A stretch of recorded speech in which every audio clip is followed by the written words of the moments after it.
اور ہمارے ہاں جس کو علم لدنی کہتے ہیں، ہم جسے کہتے ہیں علم لدنا، وہ دوسری طرح سے ہے، علم لدنی جسے ہم نے، اور یہاں علم کا لفظ ہے، اور چونکہ لفظ علم ہے اس لیے مفسرین نے جب اس کی تفسیر کی تو اب دیکھیں وہ کیا کہتے ہیں۔ امام طبری فرماتے ہیں کہ وَقَانَ رَجُلًا، جس بندے سے وہ ملے خضر سے، وہ بندہ تھا وَقَانَ رَجُلًا يَعْلَمُ عِلْمَ الْغَيْبِ قَدْ عُلِّمَ ذَلِكَ، یہ وہ بندہ تھا جو علم غیب جانتا تھا، اور یہی علم غیب اس کو سکھایا گیا تھا۔ اب ذرا آیت کی طرف دیکھیں، رحمۃ من عندنا وعلمناہ من لدنا علما، ہم نے اپنی جناب سے علم دیا تھا، اور جو اس کی جناب سے علم آتا ہے جس کو وہ رحمت فرما رہا ہے، امام طبری اسی کو فرما رہے ہیں کہ وہ بندہ تھا خضر، اور یہ لفظ دیکھیں یعلمو، کیا کہہ رہے ہیں؟ جانتا تھا، علم کا لفظ ہے، علم الغیبی، علم غیب، تو امام طبری نے ان کے لیے غیب کا لفظ استعمال فرمایا، اور پھر یہ وہ اس روایت کو منسوب کر رہے ہیں حضرت عبداللہ بن عباس رضی اللہ تعالیٰ عنہ کی طرف۔ امام طبری کے بعد دوسری تفسیر حافظ ابن تیمیہ کہتے ہیں چوٹی کی تفسیر ہے یہ امام طبری کی تفسیر، اور اس میں کوئی شک نہیں ہے۔ حافظ ابن کثیر کہتے ہیں چوٹی کی تفسیر ہے، اور اس میں کوئی شک نہیں ہے۔ حافظ ابن کثیر چونکہ وہ اس کا سمرائز کرتے ہیں امام طبری کی تفسیر کو، اس لیے نیکسٹ حوالہ اتفاق سے حافظ ابن کثیر کہا گیا۔ حافظ ابن کثیر کہتے ہیں کہ وَقَانَ رَجُلًا يَعْلَمُ عِلْمَ الْغَيْبِ قَدْ عُلِّمَ ذَلِكَ فَقَالَ مُوسَىٰ بَلَىٰ قَالَ وَكَيْفَ تُصْبِرُ عَلَىٰ مَا لَمْ تُحِطْ بِهِ خُبْرًا، حضرت خضر نے کہا کہ آپ میرے ساتھ صبر کرنے کی طاقت نہیں رکھتے، اور آگے کہتے ہیں حضرت خضر غیب پر عمل کرتے تھے اور آپ کو وہی سکھایا گیا تھا۔ انہوں نے کہا کہ تم میرے ساتھ نہیں رہو گے، وہ تو غیب کی باتیں، آپ کیسے صبر کریں گے؟ موسیٰ علیہ السلام نے کہا کیوں نہیں، میں رہوں گا، میں صبر کروں گا۔ اب حافظ ابن کثیر کے لفظ سنیں، وہ کہتے ہیں وَكَانَ رَجُلًا يَعْلَمُ عِلْمَ الْغَيْبَ قَدْ عُلِّمَ، وہی علم غیب تھا جو ان کو بتایا گیا تھا، اسی پر وہ عمل کرتے تھے۔ وَلَمْ تُحِطْ مِنْ عِلْمِ الْغَيْبِ، تو موسیٰ علیہ السلام سے کہتے ہیں وہ جو مجھے علم غیب دیا گیا ہے نا، جو مجھے علم غیب دیا گیا ہے، میں غیب پر عمل کرتا ہوں، آپ ان باتوں کو دیکھ کر جلدی کریں گے اور ان کی حکمت کو ظاہر کرنے کے لیے جلدی کریں گے۔ تو خضر کہہ رہے ہیں مجھے علم غیب دیا گیا، موسیٰ علیہ السلام سن رہے ہیں، حافظ ابن کثیر کہہ رہے ہیں غیب پر عمل کرتے، امام طبری اس کے ساتھ علم غیب کا لفظ لکھ رہے ہیں۔ اس کے بعد حافظ سیوطی نے بھی یہی لکھا، لیکن ان کا میں چھوڑتا ہوں، لیکن اتنی بات تو ہے نا کہ انہوں نے بھی وہی لفظ استعمال کیا، وَكَانَ رَجُلًا يَعْلَمُ عِلْمَ الْغَيْبِ قَدْ عُلِمَ ذَلِكَ فَقَالَ مُوسَىٰ بَلَىٰ، انہوں نے کہا میں سنوں گا۔ تفسیر البسیط نیشا پوری کی، تو وہ کہتے ہیں انہوں نے تفسیر سے لکھا کہ وہ کون تھے، ان کا نام خضر تھا، اور آخر میں کہتے ہیں وَعَلَّمْنَاهُ مِن لَدُنَّا عِلْمًا، ان کے لفظ میں پڑھ کے بتاتا ہوں آپ کو، علامہ واحدی کے نیشا پوری کے، وہ کہتے ہیں قَالَ أَعْطَاهُ عِلْمًا مِنْ عِلْمِ الْغَيْبِ وَعَلَّمْنَاهُ مِن لَدُنَّا عِلْمًا، آمنے سامنے ذرا لائن دونوں کو رکھیں جیسے انہوں نے کیا ہے، اور ہم نے ان کو علم دیا، اور وہ علم اپنی جناب سے دیا، اور وہ لدنی علم دیا۔ تو یہ کیا کہتے ہیں علامہ واحدی، وہ کہتے ہیں یہ جس علم کی یہ باتیں آئی ہیں نا اس کے اندر، وہ کہتے ہیں میں تمہیں اس علم کا نام بتاتا ہوں جو وہ بندہ جانتا تھا خضر، آتواہو، طوا کے ساتھ، آتواہو، اسے علم دیا گیا، علماً من علم الغیب، علم غیب سے۔ واہ، اب یہ دیکھیں وہ کیا کہہ رہے ہیں، اور ہمارے دوست کیا کہتے ہیں کہ نہیں، علم غیب کا اطلاق تو کسی کے ساتھ نہیں کرنا چاہیے۔ یہی بات علامہ واحدی نے دوسری جگہ پھر اسی بات کو لائے ہیں، کہتے ہیں قال ابن عباس، دوسری روایت کو لائے ہیں رضی اللہ عنہما، حضرت عبداللہ بن عباس نے کہا آتیناہ علما من علم الغیب، کہ حضرت ابن عباس فرماتے ہیں کہ ہم نے جناب خضر کو اپنی جانب سے علم عطا کیا۔ تو یہ مختلف مقامات پر یہ علامہ واحدی اسی صورت کی تفسیر میں مختلف آیات کی تفسیر میں انہوں نے یہ علم غیب کا اطلاق کیا. ابن کثیر کا کر دیا، میں نے طبری کا کر دیا. اب آ جائیں علامہ قرطبی کی طرف. حافظ ابن تیمیہ قرطبی کہتے ہیں طبری تو ویسے ہی بندہ چنگا سی اور قرطبی جھوٹ نہیں بولتے اور بغوی بھی جھوٹ نہیں بولتے، ان کی بات مان لیا کریں اپنے وہ تفسیر والی جہاں انہوں نے بات کی ہے. یہ کیا کہتے ہیں امام علامہ قرطبی کہتے ہیں کہ کان علم الخضر علم و معرفہ بواتن قد احیت الیہ لا توتی ظواہر الاحکام افعال بحسبها وکان علم موسیٰ علم الاحکام والفقہ بظاہر اقوال الناس. وہ اس کی تشریح کرتے ہیں کہ وہ جو دو علم تھے ان دونوں علموں میں یہ فرق تھا، وہ موسیٰ علیہ السلام کا ظاہر کا علم تھا اور یہ جو تھے خضر علیہ السلام ان کا وہ دوسرا علم تھا. اب وہ جو دوسرا علم ہے اس کے بارے میں کیا کہتے ہیں؟ وہ کہتے ہیں کہ وَقَانَ رَجُلًا، یہ جو خضر تھے یہ جو ان کو علم دیا گیا تھا یہ کیا علم تھا؟ من الغائب، یہ وہ علم تھا جو غیب کا علم تھا.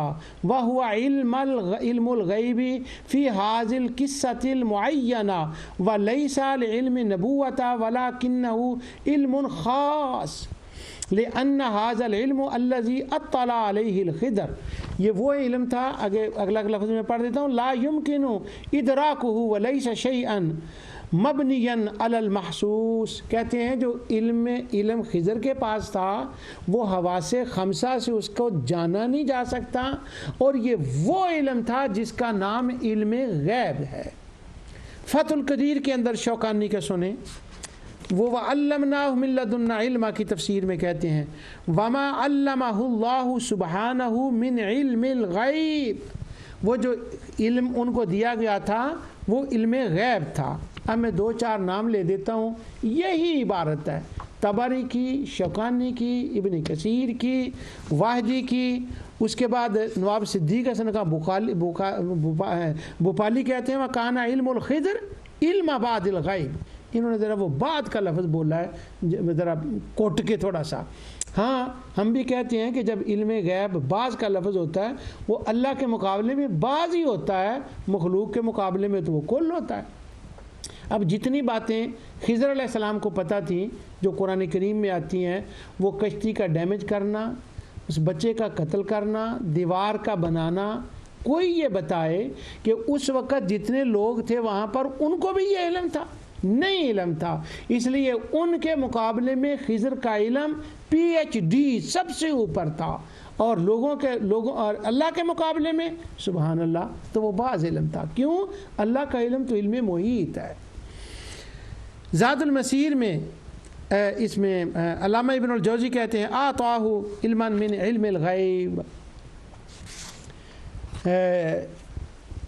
دلیل الفالحین اس کے اندر احیاء علوم الدین اس میں بھی امام غزالی نے بھی کہا کہ وہ علم الغیب ہے.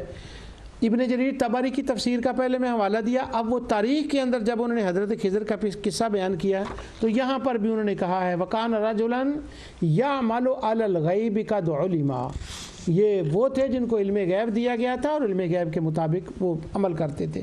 التبصرہ یہ حافظ علامہ ابن الجوزی کی کتاب ہے اور اس کی مجلس سادس ہے. اس کے اندر انہوں نے قصہ موسیٰ اور خضر کا بیان کیا اور وہاں انہوں نے وہی علم غیب کا لفظ اس بات کیا استعمال کیا.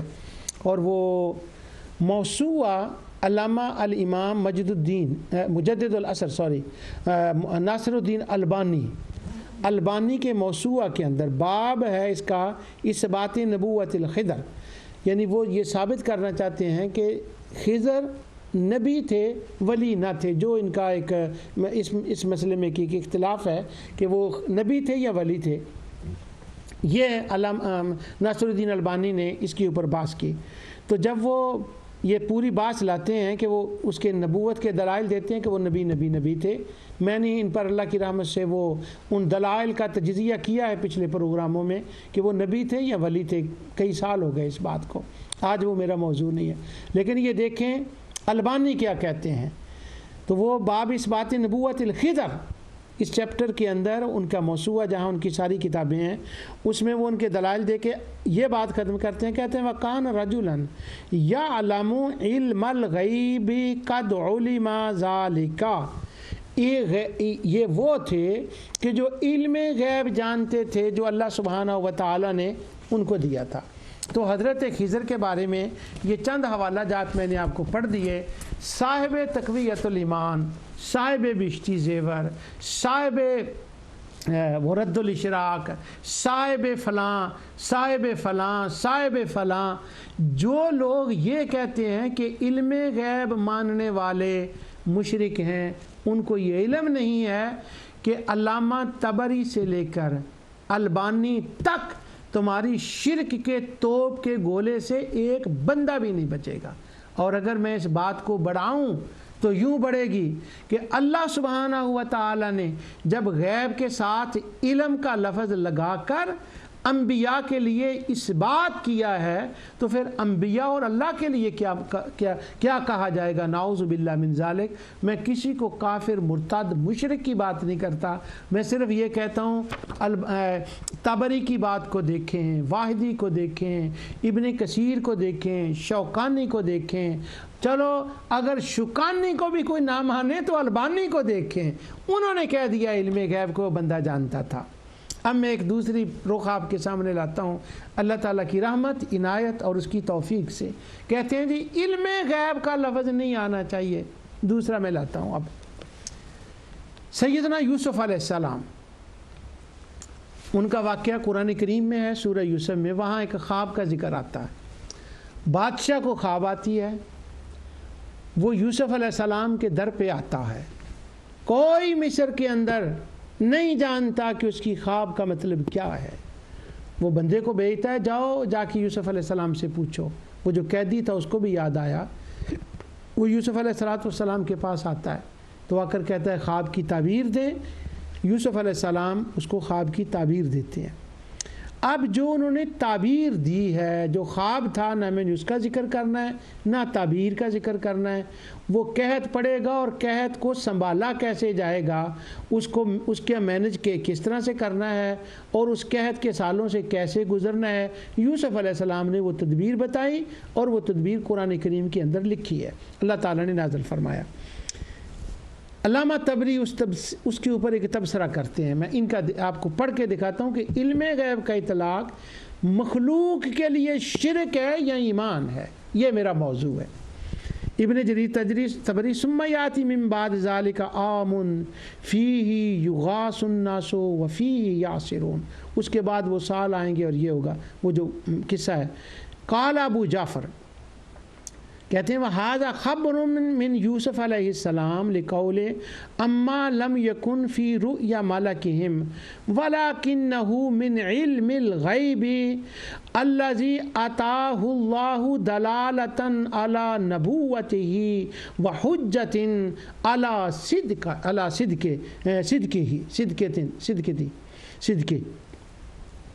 فرماتے ہیں کہ یوسف علیہ السلام کی جانب ایسی خبر ہے جو بادشاہ کے خواب میں نہیں تھی، بلکہ یہ اس علم غیب میں سے جو اللہ نے آپ کو دیا، آپ کی نبوت پر دلیل بنا کر اور آپ کی صداقت کی سچے ہونے کی دلیل بنا کر سیدنا یوسف علیہ السلام کو اللہ نے عطا فرمایا اور یوسف علیہ السلام نے بتا دیا۔ یہ امام طبری کہتے ہیں، اور پھر میں ان کے لفظ پڑھتا ہوں کہ وہ کہتے ہیں وَلَكِنَّهُ مِنْ عِلْمِ الْغَيْبِ علم الغیب علم الغیب الذی آتاہ اللہ، اللہ نے دیا ان کو، کیا دیا؟ علم غیب دیا۔ اب جب یوسف علیہ السلام کو علم غیب دیا تو اگر کوئی بندہ یوں کہے یوسف علیہ السلام عالم غیب تھے، وہ عالم الغیب تھے، تو اگر مومن، مسلمان عقیدہ یہ رکھ رہا ہے عطاہ اللہ، اللہ نے ان کو غیب دیا۔ اگر نحو کے عالم کے پاس، تفسیر کے عالم کے پاس، جر و تعدیل کے عالم کے پاس جر و تعدیل کا علم ہو تو وہ جر و تعدیل کا عالم ہے، اس کو جر و تعدیل کا عالم کہیں تو نہ کفر آتا ہے، نہ شرک آتا ہے، نہ بدعت آتی ہے، نہ خنجر آتا ہے، نہ تلوار آتی ہے۔ اور یوسف علیہ السلام کے بارے میں جب امام طبری کہیں کہ ان کو علم غیب دیا گیا تھا اور اس کو عالم غیب کہیں یا علم غیب کہیں تو یہاں تلواریں بے رحمی سے کیوں چلتی ہیں؟ کیوں لوگوں کو ذبح کر دو جو نبیوں کے لیے علم غیب کا اطلاق کرتے ہیں۔ یہ باتیں ساری جب جس کو وہ لوگ جہاد کا نام دیتے ہیں نا، بالا کوٹ میں ان کے خطوط پڑھیں، عبید اللہ سندھی صاحب کے، غلام رسول میر کی کتابیں پڑھیں، اور جب وہ نجدیوں نے ترکیوں کی حکومت کو ختم کیا اس زمانے کے پڑھیں، دیکھیں وہاں کیا کیا لکھا ہے اور کس وجہ سے لوگوں کو ذبح کیا گیا۔ اور ہمارے زمانے میں پاکستان کے اندر اللہ اکبر کس طرح سے لوگوں کو ذبح کیا گیا مزارات کے اوپر اسی جرم میں۔ یہ دیکھیں طبری کیا فرما رہے ہیں۔ اس کے بعد علامہ قرطبی اسی آیت کے تحت لکھتے ہیں کہ ھذا خبر من یوسف علیہ السلام اما لم یکن فی رؤیا الملک۔ وہ خواب کی بات نہیں کہ اس کو انہوں نے اندازہ لگا کے دیکھ لیا تھا کہ چلو خواب کا میننگ یہ ہوتا ہے تو خواب کا ماہر بتا دیں۔ وہ کہتے ہیں، قرطبی بھی کہتے ہیں، طبری بھی، وہ یہ خواب سے نہیں نکالا یوسف علیہ السلام نے، کوئی یہ نہ سمجھے۔ وہ کہتے ہیں وَلَكِنَّهُ مِنْ عِلْمِ الْغَيْبِ الَّذِي أَتَاهُ اللَّهُ، یہ وہ علم غیب ہے، علم غیب ہے جو اللہ نے ان کو عطا کیا۔ اب یہ دیکھیں، نہ طبری نہ علامہ قرطبی ورڈ نہ انبائے الغیب کا یوز کر رہے ہیں، نہ اطلاع الغیب کا کر رہے ہیں، وہ علم الغیب کا کر رہے ہیں۔ اور کس کے لیے؟ سیدنا یوسف علیہ السلام کے لیے۔ التفسیر المنیر، یہ مصطفیٰ زحیلی کی تفسیر ہے، اس کی اکثر میں نے حوالے دیے ہیں، یہ ہمارے دوستوں کی تفسیر ہے۔ اور قرطبی اور طبری تو چلو سانجی ہے نا، اور یہ جو ہے یہ وہبہ بن مصطفیٰ زحیلی کی ہے۔ اب یہ دیکھیں اس نے کیا کہا ہے۔ وہ کہتے ہیں یوسف علیہ السلام نے لم یکن باخبار، یہ میں خاص لفظ پڑھ رہا ہوں ورنہ تو میرا مطلب اس سے ولاکنہ من علم الغیب سے ہی حل ہو جاتا ہے، خواب سے اندازہ نہیں لگایا۔ ولاکنہ من علم الغیب الذی عطاہ اللہ، یہ وہ علم غیب ہے جو اللہ تعالیٰ نے ان کو عطا فرمایا۔ الکشف والبیان، علامہ سالبی کی، یہ تو خیر پرانے بزرگ ہیں، انہوں نے بھی وہی بات لکھی ہے جو میں پیچھے پڑھ آیا ہوں۔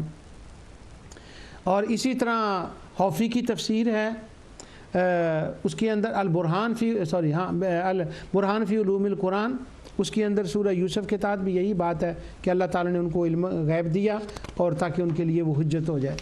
اب یہاں میں اگلی بات کرنے سے پہلے کچھ تھوڑا سا تبصرہ کرنا چاہتا ہوں ان حوالوں کے اوپر۔ میں نے پچھلی بار پروگرام میں کہا تھا کہ میں اللہ تعالیٰ کی رحمت اور اس کی عنایت اور فضل سے جنہوں نے غیر اللہ کے لیے، غیر اللہ اس معنی میں کہ وہ اللہ کی ذات سے غیر ہیں، اگر وہ اللہ کے قرب کے اعتبار سے دیکھیں تو اللہ تعالیٰ نے فرمایا ہے وہ میرے بندے ہیں، میرے بندوں میں سے میرا بندہ، وہ تو عبدی ہی ہیں، اور وہ تو عبد نا ان کو فرمایا ہے، وہ تو اپنے ہیں اس کے، اس معنی میں غیر نہیں، قرب کے اعتبار سے، ذات کے اعتبار سے۔ تو انہوں نے کہا جو غیر کے لیے کرے تو صاحب تقویۃ الایمان ویسے میرے سامنے کتاب پڑھی ہوئی، ورنہ تو وہ ہزاروں کتابیں اور لیکچر اور مناظرے اس کے اوپر ہے۔ وہ کہتے ہیں جی کہ شرک شرک شرک، یہ قابو آ گئی کتاب، اس لیے میں بار بار وہ تقویۃ الایمان کا نام لے رہا ہوں۔ شرک شرک شرک شرک۔ اب اگر علم غیب کا اطلاق انبیاء پر کرنا شرک ہے تو شوکانی کا کیا بنے گا، البانی کا کیا بنے گا، قرطبی کا کیا بنے گا، اور عبداللہ بن عباس اگر ان تک وہ سند صحیح ہے، میں نے اس کا نہیں دیکھا اس کا، لیکن طبری نے، امام طبری نے کہا تو ہے نا کہ یہ ان تک سند ہے، تو البانی کا اور شافی کا اور زحیلی کا یہ کیا ہوگا ان سب کا؟ ان سب نے اطلاق کیا ہے۔ تو معنی یہ نکلا کہ علم غیب کا اطلاق انبیاء کے لیے اور اولیاء کے لیے یہ جائز ہے۔ اولیاء کا لفظ میں ساتھ جوڑ رہا ہوں، کوئی بندہ یہ نہ سمجھے کہ یہ تو ساتھ اس کے چمٹا رہا ہے علم غیب کا لفظ۔ انشاءاللہ آگے جا کر میں اولیاء کے لیے بھی علم غیب کا لفظ دکھاؤں گا کہ اللہ سبحانہ و تعالیٰ نے جو ان کو اطلاع دی ہیں ان کے لیے اللہ تعالیٰ کے بتانے سے ان کے لیے بھی ان کی شان کے مطابق اس کا اطلاق جائز ہے. وہ آگے جا کر اس کا موقع آئے گا. ابھی میں انبیاء علیہ السلام کے لیے تو ابھی تک میں نے اللہ کی رحمت اور عنایت اور فضل سے علم غیب کے موضوع پر بات نہیں کی اور نہ میں نے کرنی ہے. وہ پروگرام میں نے ریکارڈ کرا دیے, وہ نور ٹی وی پر محفوظ ہیں, اور اگر میرے مولا نے چاہا, اس نے کرم فرمایا اور وہ لوگ سنیں گے یا وہ تحریری شکل میں آ جائے گا, معلوم نہیں اللہ تعالیٰ کس کو اس سے فائدہ دے اور یہ کون پروگرام سنے گا, کون ان کو آگے چلائے گا, اس کام کو آگے کون چلائے گا, کس کو یہ قرآن فہمی کی اس سے اللہ تعالیٰ ہمت عطا فرماتا ہے. آج صبح جب میں چلنے لگا تو میری بیوی وہ نوٹ دیکھ رہی تھی تو وہ کہنے لگی آپ اس پروگرام کا نام ازالہ شبہات بند کر دیں, چینج کر دیں, اور وہ لڑکے جو پروگرام ریکارڈ کرتے ہیں ان کو کہیں کہ آئندہ سے اس کا نام چینج کر دیں. میں نے کہا کیا نام رکھیں؟ تو وہ کہنے لگی ان پروگراموں کا نام رکھ دیں 100 سال بعد, کہ شاید 100 سال کے بعد یہ اگر ویڈیو رہے, یہ آ گئے تو اسی انداز سے کوئی بندہ یا کوئی لوگ ان کو آگے چلائیں اور پھر وہ آگے اس بات کو کریں. میں نے کہا نہیں, الحمدللہ اس کی عنایت اور کرم ہے, لوگ اب بھی سنتے ہیں, انشاءاللہ ابھی پورے ہوں گے, اگر نہ صحیح تو میری بیگم کے مطابق 100 سال بعد. تو یہ میں نے غیب کا لفظ صرف اس پہ گفتگو کی ہے کہ جب قرآن کے اندر غیب کے لفظ کو پڑھیں تو ہر آیت کے اندر اس کی چمک الگ ہے, اس کی روشنی الگ ہے. کہیں وہ مشرکین پر تعریض اور ان کا رد ہے, کہیں مومنین کے لیے تعریف ہے, کہیں انبیاء کے لیے عطا ہے, اور کہیں مشرکین کی اس بات کا رد ہے وہ جو حضور علیہ السلام کا لنک مولا سے توڑنا چاہتے تھے. وہ کہتے تھے کچھ نازل نہیں ہوا, کہیں اس معنی میں ہے. تو جب وہ نفی ہوگی تو اس کا خیال رکھیں کہ وہ نفی کیوں کی جا رہی ہے. اور میں 2-4 باتیں کچھ اور بھی کروں گا جہاں سے وہ لوگوں کو شبہات ہوتے ہیں, چونکہ لفظ غیب کی آیت کے اوپر 1-2 شبہ ہیں, وہ میں انشاءاللہ عرض کرتا ہوں آگے چل کے. تو یہ بات ہے. چلو 100 سال بعد ازالہ شبہات میں نے اب اللہ کی رحمت سے یہ غیب کے لفظ کے مختلف جو ہے نا وجوہات آنے کی وہ میں نے آپ کو بتا دی. اور سب سے بڑی وجہ جو ہے وہ یہ ہے کہ اللہ کے علم کو وہ ناقص مانتے تھے, اور وہ کہتے تھے سارے خدا جب جمع ہوتے ہیں تو اپنے علاقوں کی خبریں دیتے ہیں. تو اللہ سبحانہ و تعالی نے ان کا رد کیا, اتنبئون اللہ بما لا یعلم فی السماوات ولا فی الارض, میرے کوئی شریک ہیں یہ تمہیں مجھے خبر دے رہے ہو؟ زمین و آسمان میں میرا تو کوئی شریک نہیں ہے. ظالموں, زبان سے لیتے ہو شفاعت کا نام اور اندر تم نے یہ غبار رکھا ہوا ہے, یہ زہر رکھا ہوا ہے, اوپر سے شفاعت کا نام لیتے ہو کہ یہ ہمارے وسیلہ اور شفاعت ہیں. یہ لفظ شفاعت اور وسیلہ کو تم نے ایک ہتھیار کے طور پر استعمال کر رہے ہو. میں تمہیں جانتا ہوں, میں بتاتا ہوں. یہ جو تم کہتے ہو نا وَيَقُولُونَ هَٰؤُلَاءِ, یہ کہتے ہیں وَيَقُولُونَ هَٰؤُلَاءِ شَفَاعُنَا عِندَ اللَّهِ, آیت کے آخر میں ہے سبحانہ وتعالی عما یشرکون. شفاعت کے نام کا تم نے ڈونگ رچا رکھا ہے, اللہ پاک ہے اس سے, اللہ جانتا ہے کہ تم نے اس کے شریک بنائے ہوئے ہیں تخلیق میں, ذات میں, تدبیر میں, علم میں, عبادت میں, وہ شریکوں سے پاک ہے. یہ تو تم نے ایک ڈال بنا رکھا ہے شفاعت اور وسیلہ کو. وہ کب مانتے تھے؟ مجھے یاد نہیں پڑتا کہ میں نے وہ مشرکین کے 3 جھوٹ پر تفصیل سے ایک پروگرام کیا ہے کہ نہیں, لیکن میں توحید کے پروگراموں میں یہ بتاتا آ رہا ہوں کہ مشرک جو کہتے تھے وہ صحیح نہیں ہوتا تھا, اور جب ان کی پوری زندگی کو دیکھا جائے تو وہ ہر بات پہ پکڑے جاتے تھے کہ وہ ان کا جھوٹ تھا وہ جو کہتے تھے. تو اللہ سبحانہ و تعالی نے ان کے رد میں ان آیات کو نازل فرمایا. اب قرآن کریم کی چند وہ آیات ہیں, ساری نہیں میں بتاؤں گا, چند وہ آیات ہیں جن میں لفظ غیب آیا ہے, اور اس غیب میں علم غیب کی نفی ہے. اور نفی کن کے لیے ہے؟ سرداروں کے لیے. نفی کن کے لیے ہے؟ کاہنوں کے لیے. نفی کن کے لیے ہے؟ شیطانوں کے لیے. نفی کن کے لیے ہے؟ بتوں کے لیے. نفی کن کے لیے ہے؟ جنات کے لیے. ان کے لیے وہ نفی کی آیات ہیں. لیکن ہمارے دوست پیٹرول, ڈالر, پیسہ, بمب کے زور پر ان آیات کا اطلاق کر دیتے ہیں انبیاء اور اولیاء کے اوپر۔ اب میں ان آیات کے چند اشارے دیتا ہوں آپ کو کہ جن آیات کے اندر یہ بتایا جاتا ہے کہ وہ انبیاء اولیاء کو جو ہے نا یہ ان کے لیے نازل ہوئی ہیں۔ وَعِندَهُ مَفَاتِحُ الْغَيْبِ لَا يَعْلَمُهَا إِلَّا هُ، تکبیرۃ الایمان پھر قابو آ گئی۔ پہلی آیت علم غیب کا ماننا شرک، اور پہلی آیت دلیل کیا ہے؟ وَعِندَهُ علم الغیب لا يَعْلَمُهَا إِلَّا هُ۔ اس آیت سے بظاہر یوں معلوم ہوتا ہے، لوگوں کو شبہ ہوتا ہے، معلوم نہیں ہوتا، شبہ ہوتا ہے کہ نبی کریم صلی اللہ علیہ وسلم کو علم غیب نہیں تھا۔ یہ شبہ کیوں ہوتا ہے؟ پیدا کر دیا گیا ہے۔ ورنہ اگر سورہ انعام کو ابتدا سے شروع کریں نا پہلی آیت سے، الحمدللہ الذی خلق السماوات والارض وجعل الظلمات والنور ثم الذین کفروا بربہم یعدلون، کہ اللہ کی تخلیق میں کوئی شریک نہیں، اللہ کی ایجاد کائنات کو چلانے میں کوئی شریک نہیں، اور یہ انکار کرتے ہیں اللہ کی ربوبیت کا، اور اللہ کے مقابل لاتے ہیں اپنے خداؤں کو۔ ثم الذین کفروا بربہم یعدلون، یعدلون یہ مقابل لاتے ہیں کس میں؟ علم میں اور قدرت میں۔ اب اسی سورہ انعام کے اندر پورا جب ان کا رد ہو رہا ہے، جنات کے علم کا رد ہو رہا ہے، بتوں کے علم کا رد ہو رہا ہے، ستاروں کے علم کا رد ہو رہا ہے، پڑھیں قصہ ابراہیم علیہ السلام کا، جب ان کا رد ہو رہا ہے تو اسی کانٹینس میں، اسی رفتار میں، انہی آیات میں یہ آیت آتی ہے وَعِندَهُ مَفَاتِحُ الْغَيْبِ لا يعلمها الا هو، غیب کی کنجیاں اس کے پاس ہے، اس کے سوا کوئی نہیں جانتا۔ یعلم ما فی البر والبحر، وہی جانتا ہے جو خشکی میں ہے اور تری میں۔ اس کی تفصیل میں آگے ترجمہ عرض کرتا ہوں آپ کی خدمت میں۔ تو پوری سورت کے کانٹینٹس میں پڑھیں، جنات، چاند، تاروں، ان کے معبودہ نے باطلہ کا ذکر، اور وہ ربوبیت کے منکر اور اللہ کے مقابل ان کو لانے والے، تو اس آیت کا اطلاق حضور پر کریں گے، یا کاہنوں اور جنات پر اور ان کے بتوں پر کریں گے جن کا تذکرہ پوری صورت کے اندر چل رہا ہے، جن کے نام کی وہ اپنے اولاد کو جن کے نام پر ذبح کر رہے ہیں، ذبح کے وقت وہ ان کی عطا سمجھ کر ان کا ذبح کے وقت نام لے رہے ہیں، کھیتیاں باڑیاں ان کے نام پہ قربان کر رہے ہیں۔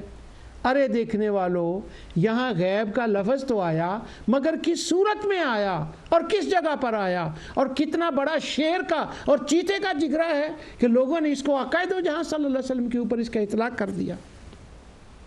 سنیں، پہلی بات تو یہ ہے کہ اس کا مطلب یہ ہے کہ وہ پہلا اس کا سبب ہے کہ وہ اللہ سبحانہ و تعالیٰ کے علم کو نہیں مانتے تھے۔ یہ آیات لکھی ہوئی ہیں لیکن وہ میں نے چھوڑ دی ہیں اس لیے کہ وہ ٹائم اتنا نہیں ہے۔ اس آیت کے نزول کا چونکہ وہ اللہ تعالیٰ کا علم نہیں مانتے تھے، اس لیے اللہ سبحانہ و تعالیٰ نے فرمایا کہ وہ میرے پاس علم ہے، اور جن کو تم علم غیب کا اہل سمجھتے ہو ان کے پاس نہیں، اللہ کے پاس ہے۔ اس آیت کے نزول کا دوسرا سبب یہ ہے کہ مشرکینوں کا یہ عقیدہ تھا کہ کائن اور علم وہ غیب جانتے ہیں، اس لیے اللہ سبحانہ و تعالیٰ نے ان کے لیے فرمایا کہ نہیں، لہو مقالید السماوات والارض، قدرت کی چابیاں بھی اس کے پاس ہیں، علم کی چابیاں بھی، نہ ان کے پاس قدرت ہے اور نہ ان کے پاس علم ہے۔ اب اس یہ چابیاں کا لفظ جو آیا ہے، تو چابیاں کس کے لیے ہوتی ہیں؟ غیروں کے لیے چابیاں ہوتی ہیں، اپنوں کے لیے چابیاں ہوتی ہیں، غیروں کے لیے تو تالے ہوتے ہیں۔ تو یہ ان کا یہ اس لیے وہ جو لوح محفوظ ہے اس کا نام لوح محفوظ ہے کہ اس کو محفوظ کیا گیا ہے تالے لگا کر۔ یہ ہمیں سمجھانے کے لیے ہے، پتہ نہیں کیا تالے ہوں گے، کیا چابیاں ہوں گی، وہ جانے، اس کا کام جانے۔ ہمارا تو اس پر ایمان ہے کہ اگر چابی کہہ دیا تو چابی ہے۔ باقی متکلمین نے اس پر بہت بات کی ہے، وہ میرا موضوع نہیں ہے، اور نہ وہ میں دلائل کا تجزیہ اس وقت وہ میرے سامنے ہے۔ اپنوں کے چابیاں چاہیں تو وہ اپنوں کے لیے چابیاں ہیں، وہ چاہتا ہے نکال دیتا ہے۔ اور پڑھیں آیت الکرسی کو، وَلَا يُحِيطُونَ بِشَيْءٍ مِّنْ عِلْمِهِ إِلَّا بِمَا شَاءَ، اس کے علم کا وہ احاطہ نہیں کر سکتا مگر وہ جسے چاہتا ہے عطا تو فرماتا ہے۔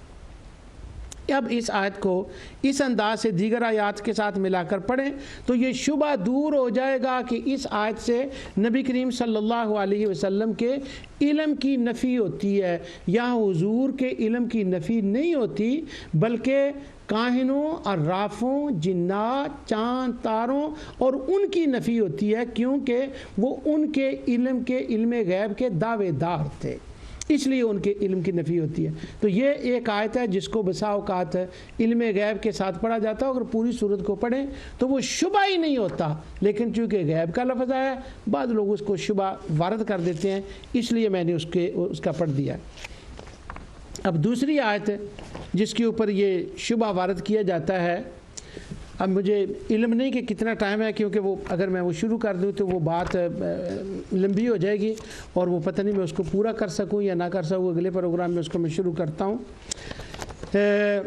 دوسری آیت جو ہے وہ ہے وَلَوْ كُنْتُ عَالَمُ الْغَيْبِ لَاسْتَكْثَرْتُ مِنَ الْخَيْرِ وَمَا مَسَّنِيَ السُّوءُ۔ اس آیت سے بھی بظاہر شبہ ہوتا ہے غیب سے کہ نبی کریم صلی اللہ علیہ وسلم غیب نہیں جانتے۔ اب وہ یہاں قدرت کی بات بھی اس آیت کے اندر اور غیب کی بات ہے۔ میں قدرت کی بات پر بات نہیں کرتا، وہ میں نے بڑے سال ہوئے اس کے اوپر تفصیل سے کی تھی، آج میں نے صرف وہ غیب کے لفظ کے اوپر بتانا ہے۔ اس آیت کو ذرا دیکھیں، حضور کو غیب نہیں ہے۔ آیت کون سی؟ یہ اگر غیب ہوتا تو میں کثیر جمع کا خیر کثیر جمع کر لیتا اور مجھے برائی مسی نہ کرتی۔ پہلی بات یہ ہے، اس سورت کے مزاج کو دیکھیں، سورہ اعراف ہے اور یہ آیت نمبر ہے 188، جہاں یہ آیا کہ میں غیب جانتا ہوتا تو میں خیر کثیر جمع کر لیتا۔ پہلی آیت سے لے کر 187 تک انبیاء علیہ السلام کے قصے، قیامت کے احوال آنے والے، اور پھر الستو بربکم اسی ضمن میں آیا ہے، عالم ارواح کی باتیں۔ یارو یہ ساری باتیں تو حضور بتا رہے ہیں، اس کا نام علم غیب نہیں تو اور کس برتن کا نام علم غیب ہے؟ پوری صورت میں غیب غیب غیب غیب چل رہا ہے۔ تو پہلی بات تو اس پر سوال ہے کہ اگر نبی کریم صلی اللہ علیہ وسلم غیب نہیں جانتے تو ابتدا سے لے کر اس آیت تک آپ نے غیب کے سمندر کیسے بیان فرما دیے؟ تو یہ تو تضاد ہو گیا، غیب کی باتیں بتا رہے ہیں اور یہاں پہنچ کر کہہ رہے ہیں کہ نہیں مجھے تو غیب کا پتہ ہی نہیں۔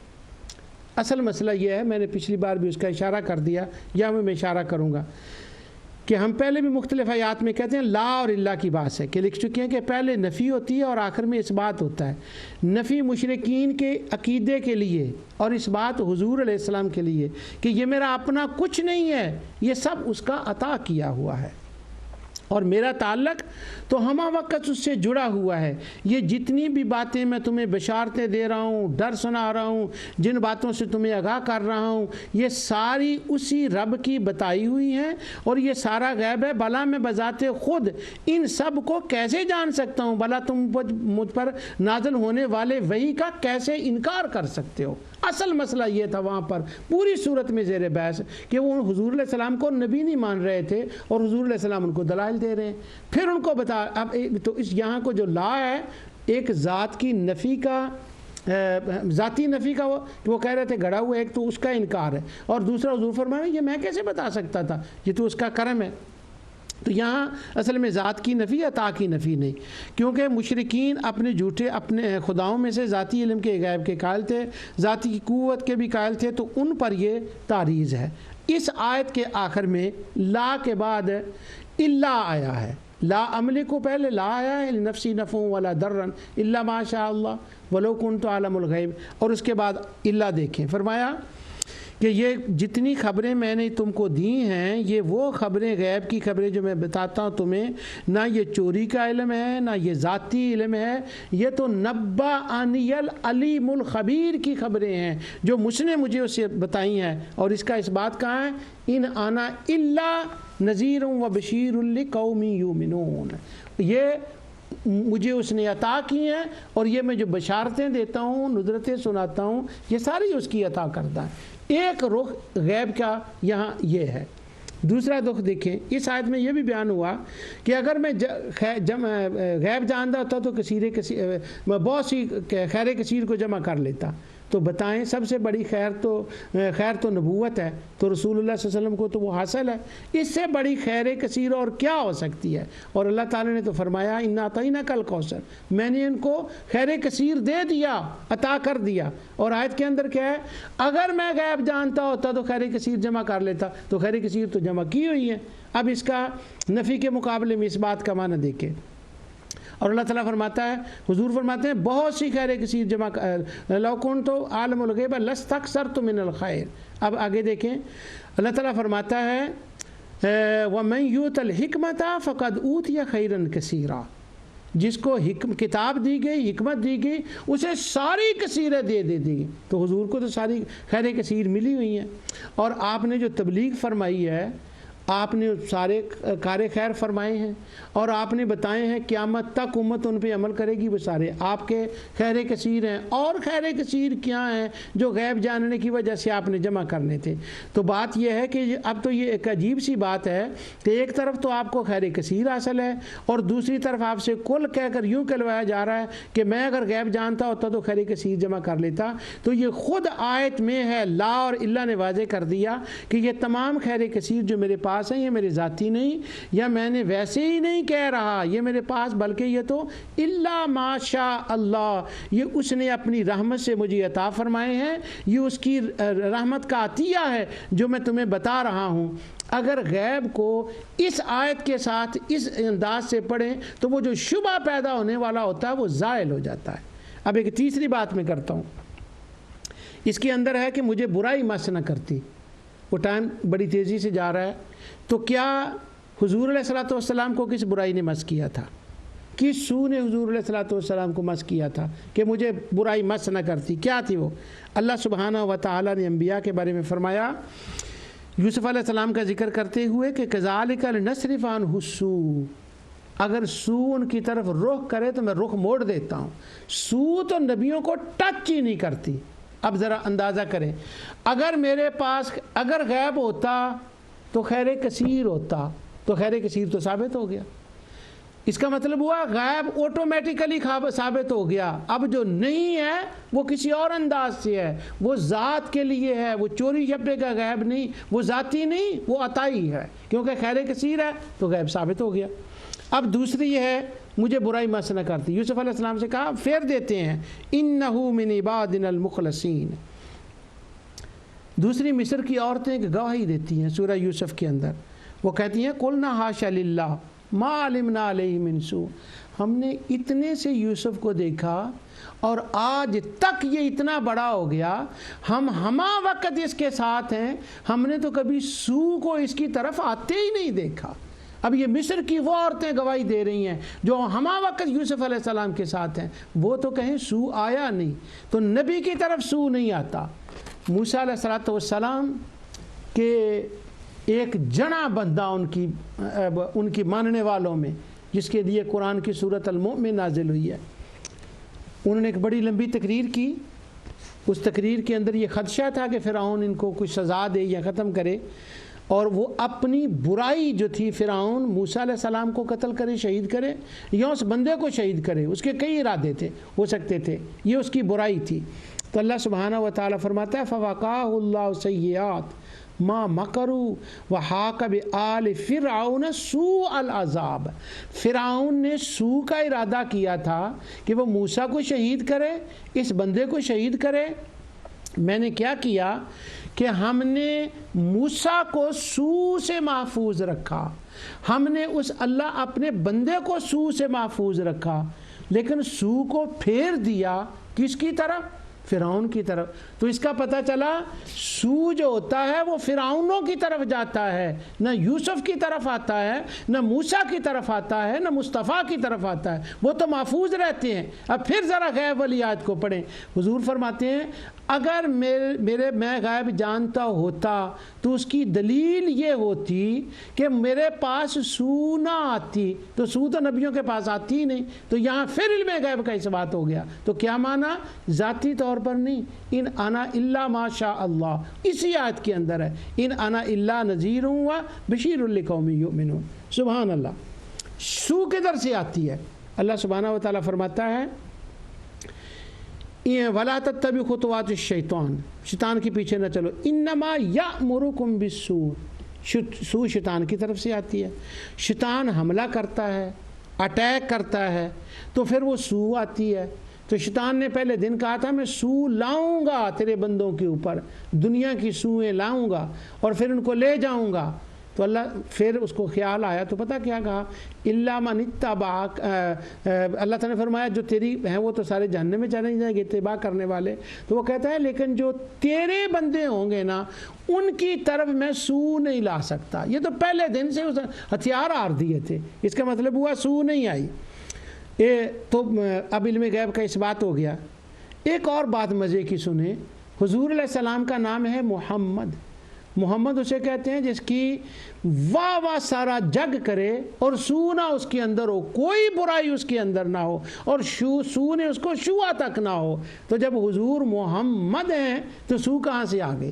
تو حضور فرماتے ہیں دیکھ لو، اگر تو سو آئے تو غیب نہیں جانتا، اگر خیر کثیر نہ آئے تو غیب نہیں جانتا. کیا مطلب؟ وہ ذاتی کی جس کی وہ حضور کی طرف نسبت کر رہے تھے، اللہ ماشاء اللہ کے دینے سے قدرت بھی ہے اور اس کی عطا کرنے سے غیب بھی یہاں سے ثابت ہو گیا. اب ایک اور بات دیکھیں، اس آیت کے اندر ہے لو کنت عالم الغیبہ، اگر میں غیب جانتا ہوتا تو میں بہت سی خیر کثیر جمع کرتا اور سو مجھے ٹچ نہ کرتی. تو قرآن سے یہ ثابت ہو گیا نہ سو نے ٹچ کیا ہے نہ اور خیر کثیر کو بھی انہوں نے جمع فرما لیا. اس میں ایک لفظ لو آتا ہے اگر، تو یہ ایک شرط ہے. تو اس کا نتیجہ کیا نکلتا ہے؟ اس آیت کو ذرا قرآن کریم کی دوسری آیت سے ملا کے پڑھیں اور پھر انشاءاللہ ایمان تازہ ہو جائے گا. اللہ سبحانہ و تعالیٰ فرماتا ہے لو کان فیہما آلہۃ الا اللہ لفسدتا. جیسے یہاں لو ہے نا، اس آیت میں بھی لو ہے، اور یہاں وہ اللہ ہے نا، یہاں پر بھی وہ اللہ بعد میں آیا ہے. اب اس آیت کو میں 1-2 منٹ میں ایکسپلین کرنا چاہتا ہوں. اللہ تعالیٰ نے فرمایا مشرکین چونکہ یہ عقیدہ رکھتے تھے کہ ہمارے خدا کی خدائی میں دخیل ہیں، پیدا کرنے میں بھی اور چلانے میں بھی، ان کا حصہ بنانے میں بھی ہے اور چلانے میں بھی ہے. یہ ان کا عقیدہ اور نظریہ تھا، اور اللہ کی رحمت، عنایت اور فضل سے میں نے اس توحید اور رد شرک کے اوپر اس پر دلائل دے دیے. اور ممکن ہے 100 سال بعد ان کے دلائل کو کوئی آگے چلائے اور دنیا میں دھوم مچ جائے کہ مشرکوں کا یہ عقیدہ تھا کہ خدا کی ذات میں وہ اپنے خداؤں کو شریک مانتے تھے، تخلیق میں شریک مانتے تھے اور وہ تکوین میں شریک مانتے تھے. جیسے امام راضی کے حوالے سے بھی میں پڑھا ہوں اور بہت سے حوالے میں نے دیے ہیں. علم میں بھی شریک مانتے تھے، عبادت میں بھی شریک مانتے تھے. اور جب ہم کہتے ہیں اللہ احد، اس کا یہ مطلب ہوتا ہے وہ اپنی ذات میں، تخلیق میں، تدبیر میں، علم میں، عبادت میں تنہا ہے. ممکن ہے 100 سال کے بعد اس کی شہرت مل جائے، اگر آج نہیں تو کل. میں اللہ کے حضور دعا کرتا ہوں یہ آیت جو ہے اس سے بھی یہ ثابت ہوتا ہے کہ وہ یہ مانتے تھے کہ وہ دخل دیتے ہیں، انہوں نے بنایا ہے. اللہ تعالیٰ نے ان کا ایک رد فرمایا، ان کے الزام کا، عقیدے کا. اللہ تعالیٰ فرماتا ہے اچھا مجھے تم ایک بات بتاؤ، جہاں مینجمنٹ ہوتی ہے، بہت سے لوگ ایک کام کو کر رہے ہوتے ہیں، ان کے اندر تو لڑائی ہو جاتی ہے، اور جب لڑائی ہوتی ہے تو وہاں نقصان ہوتا ہے، وہاں ٹوٹ پھوٹ ہوتی ہے، لڑائی جھگڑے ہو جاتے ہیں. تم یہ سوچو اگر اور خدا ہوتے، بعض لوگ اس کا ترجمہ کرتے ہیں اگر اور خدا ہوتا، نہ آلہہ جمع ہے، اگر اللہ کے سوا اور خدا ہوتے تو اب تک زمین و آسمان ٹوٹ پھوٹ جاتے، اب تک وہ بات تباہ ہو جاتے. لاؤ کا نتیجہ کیا ہے کہ اگر اور خدا نے، اب اس کا نتیجہ کیا ہے کہ زمین و آسمان ٹوٹے پھوٹے نہیں ہیں. تو کیا نتیجہ نکلا اس کا؟ فرمایا اگر اور ہوتے تو زمین ٹوٹ پھوٹ جاتی. زمین تو ٹوٹی پھوٹی نہیں، نہ آسمان ٹوٹا ہے. تو کیا نتیجہ نکلا؟ وہ اللہ ایک ہے، وہ واحد ہے، وہی بنانے والا، وہی چلانے والا، وہی جاننے والا، اور وہی اس کا مستحق ہے کہ اس کے آگے دل جھک جائیں، دماغ جھک جائے اور اجسام جھک جائیں اور کائنات جھک جائے. یہ عبادت کا معنی ہے جو میں پیچھے کر رہا ہوں، وہی اس کا مستحق ہے. تو یہاں لو کا نتیجہ کس سے نکال رہے ہیں کہ ٹوٹے پھوٹے نہیں زمین و آسمان، نتیجہ کیا نکلا؟ اللہ ایک ہے. اب اس آیت کو پڑھیں، اس کا نتیجہ نکالیں کہ لو کنت عالم الغیب، وہی لو ہے. لو کنت اعلم الغیب لاستکثرت من الخیر وما مسنی۔ جب ہم قرآن میں دیکھتے ہیں کہ حضور علیہ السلام کے پاس خیر کثیر بھی ہیں، کسی برائی نے بھی آپ کو نہیں چھوا، تو معلوم ہوا کہ نبی کریم صلی اللہ علیہ وسلم کے پاس عطائی علم غیب ہے، کیونکہ اس سے پہلے لا آیا ہے، پھر الا آیا ہے، لا میں ذاتی کی نفی ہے، الا میں عطائی کا اس بات ہے۔ اگر اس انداز سے بھی لو کے ذریعے سے بھی اس آیت کو پڑھیں تو یہ شبہ زائل کرنے میں مدد ملتی ہے، جو بظاہر اس آیت سے یہ نظر آتا ہے کہ انبیاء اور اولیاء کو اور خصوصاً نبی کریم صلی اللہ علیہ وسلم کو نعوذ باللہ علم غیب نہیں تھا، یا اس کے اوپر یہ لایا جاتا ہے۔ اب وہ میں دوبارہ ان آیات کو ایک بار آپ کے سامنے لاتا ہوں۔ یہاں ہے کہ اگر علم غیب جانتا ہوتا تو میرے پاس غیب نہیں جانتا ہوتا تو میں خیر کثیر جمع کر لیتا، وہ ہو گئی خیر کثیر۔ لو کان فیہم آلیہ، تو ان کا بھی میں نے عرض کر دیا کہ ان کا عقیدہ بھی یہاں وہ جو کہتے ہیں نا ربوبیت میں کبھی شرک نہیں ہے، وہ بھی ہوا ہے۔ اس مقام پر امام فخر الدین رازی کا کھٹکا ہے دماغ، اور انہوں نے اس سوال کو اٹھایا ہے یہاں پر کہ اگر ان کا یہ عقیدہ نہیں تھا تو یہ آیت کیوں آئی۔ اور میں نے وہ ان کی مشہور کتاب شرح عقیدۃ السلفیہ، البانی کی، ابن باز کی، پورے علماء نجد کی وہ کتاب اکٹھی ہے، اور ابی الحسن حنفی جس کے نام اس کو منسوب کیا ہے وہ تو کبھی حنفیوں میں پیدا ہی نہیں ہوا، اور ایک بندہ ابی الحسن حنفی اور تھا، حافظ ابن کثیر کا شاگرد، اگر وہ ہے تو وہ آپ کو مبارک ہو، تو ہم مانتے ہی نہیں۔ اس کتاب سے تمام علماء سے میں نے وہ بتایا تھا کہ مشرکین خلق میں، تدبیر میں، ہر چیز میں شریک مانتے تھے، اور حافظ ابن تیمیہ کے فتاوے سے بھی میں نے بتایا تھا۔ اور اب یہ میں نے باتیں اس لیے کی ہیں کہ وہ آیت وہ آ گئی ہے، اس لیے میں نے وہ بات کی ہے۔ اللہ تعالیٰ فرماتا ہے وما هو علی الغیب بضنین، یہ غیب بخیل نہیں ہے غیب پر۔ اور یہاں کیا ہے، اگر میں غیب جانتا ہوتا تو یہ ہوتا، یعنی یہاں وہ نفی ہے کہ اگر میں غیب جانتا ہوتا، اس کا معنی یہ لیا جاتا ہے کہ میں غیب نہیں جانتا، اور یہاں فرمایا جا رہا ہے کہ وہ بخیل نہیں ہے غیب پر۔ اب دونوں کے ٹکراؤ دیکھیں۔ قربانی کس پر فرض ہے؟ قربانی اس پر فرض ہے جو صاحب نصاب ہو۔ حج کس پر فرض ہے؟ جو صاحب نصاب ہو۔ سخاوت کرنا کس پر فرض ہے؟ زکوٰۃ دینا کس پر فرض ہے؟ جو صاحب نصاب ہو۔ تو اگر وَعِندَهُ مَفَاتِحُ الْغَیب کا یہ مطلب ہے کہ حضور غیب جانتے ہی نہیں، انبیاء غیب جانتے ہی نہیں، اگر لو کنت عالم الغیب کا یہ مطلب ہے کہ حضور غیب جانتے ہی نہیں، تو یہ جو سخاوت کے دریا بہائے جا رہے ہیں غیب کے بارے میں، تو یہ کس لیے، یہ کہاں سے آ گئے؟ یہ انا اعطیناک کل کوثر سے آ گئے۔ یہ وہ ہیں جو میں نے حوالے پڑھے ہیں، یہ اطلاع الغیب سے آ گئے، یہ انباء الغیب سے آ گئے، یہ جو ہیں عالم الغیب فلا یظہر علیہ سے آ گئے۔ تو اللہ سبحانہ و تعالیٰ کی رحمت اور اس کی عنایت سے میں نے آپ کے سامنے اس وقت ائمہ محدثین سے علم غیب کا اطلاق اس پروگرام میں حوالے دیے، وہ جائز ہے۔ اور ایک غیب کی آیت دو جن سے بظاہر یہ شبہ لگ جاتا ہے، اس کو زائل کرنے کی کوشش کی ہے۔ میرا رب جانتا ہے کہ کہاں تک میں اس میں کامیاب ہوا ہوں۔ اللہ سبحانہ و تعالیٰ اسے قبول فرمائے۔ وما علیہ الا البلاغ۔